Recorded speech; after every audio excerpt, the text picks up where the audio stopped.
When the committee of the whole House rose earlier today, the gentleman from Texas, Mr. Edwards, had 14 and a half minutes remaining, and the gentleman from Tennessee, Mr. Wamp, has 30 minutes remaining. The gentleman from Tennessee is recognized.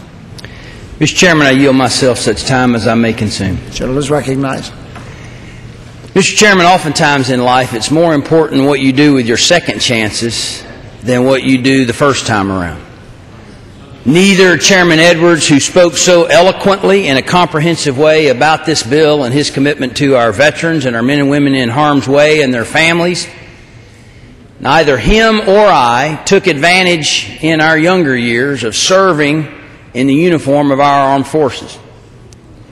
However, fate has it that we would have a second opportunity to serve by serving those who are serving us, past and present, through this bill, making sure that those great American patriots, past and present, have what they need and are entitled to and deserve because of their commitment to this great nation.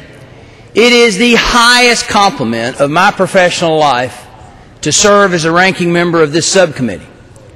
I want to thank Chairman Lewis, former Chairman Lewis, now Ranking Member Lewis, for this privilege, because without him and his support, I wouldn't be here. I want to thank Mr. Wicker, who was the ranking member of this subcommittee last year, and whoever helped him become a senator to open up this subcommittee opportunity for me, and for Chairman Edwards, who, as you just saw on the House floor, is a class act with a true commitment to the men and women in uniform and a determination to do whatever's necessary to honor their commitment.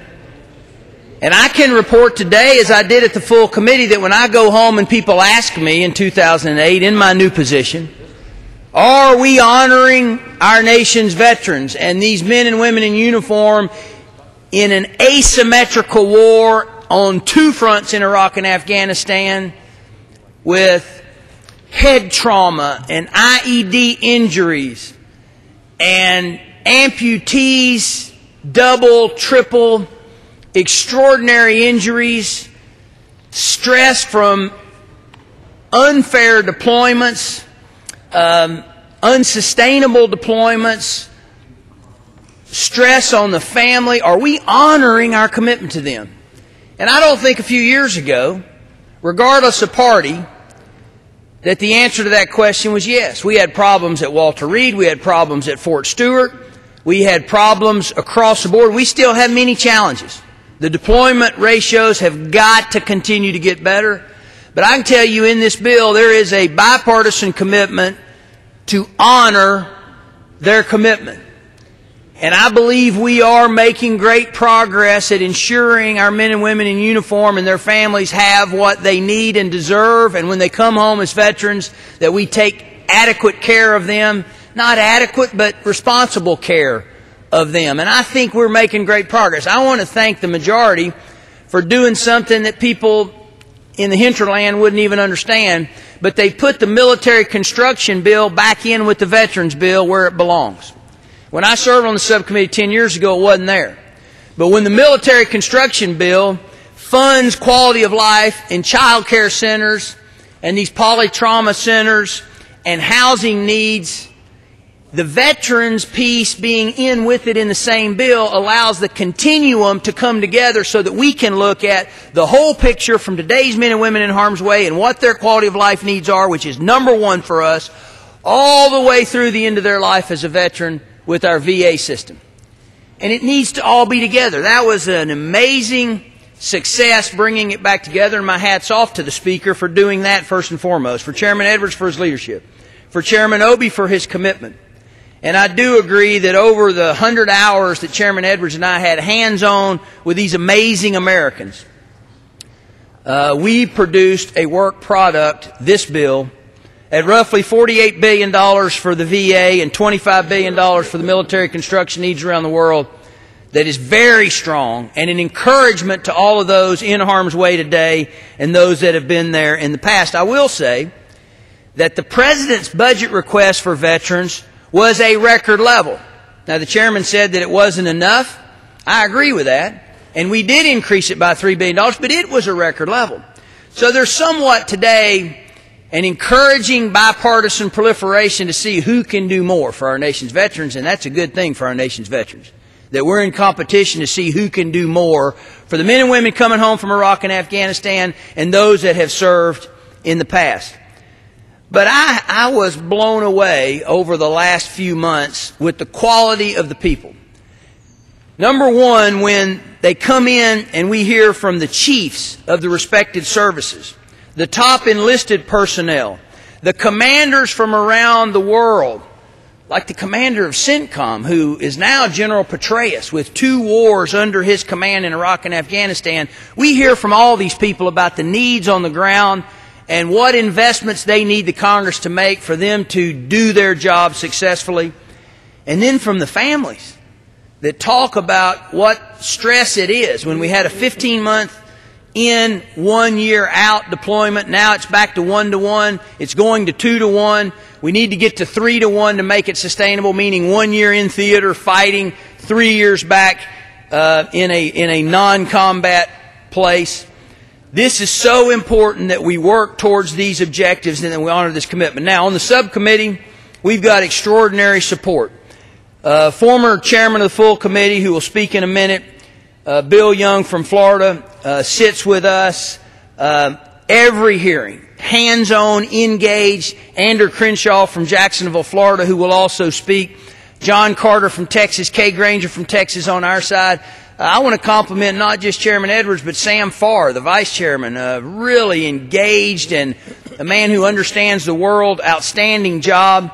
You mentioned all the staff. I won't repeat their names, but both sides of the aisle, just outstanding work. Members of the subcommittee, Mr. Mollahan, Mr. Boyd, Mr. Kennedy, Mr. Bishop, everyone's engaged on your side. Great bipartisan cooperation. But the quality of these people that are serving in uniform and their families is just extraordinary. What we heard this year is that the value of the dollar is really hurting us around the world. Our money that we're investing won't buy what it used to buy all over the world, and that's a big problem. And we've known that it was getting worse, but it's really causing a budget pinch for our military construction around the world. We heard, as we've continued to hear, which has held up the appropriation process, that energy costs are unsustainable. That's a huge burden on this budget. We're helping with those needs. Most importantly, though, we heard about the deployments from the families, that they're unsustainable, that they put a huge burden. That's why these child care centers and these housing issues are so important that we have prioritized in this bill.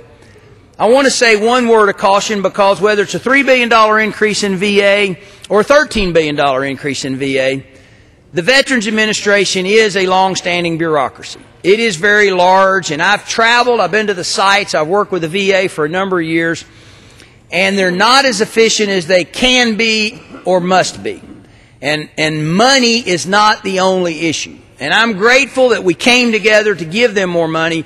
But I want to make sure, and so does Chairman Edwards, that each and every year we hold them more accountable, that this subcommittee takes a greater hands-on role at looking for efficiencies. We worked with Ranking Member Booyer this year on the Authorization Committee on ways for them to recapture more of the third-party payments that they're entitled to help with their bottom line. Things like that we must do, because the VA has to be more efficient and more accountable, because they are a government bureaucracy. So it's not just money.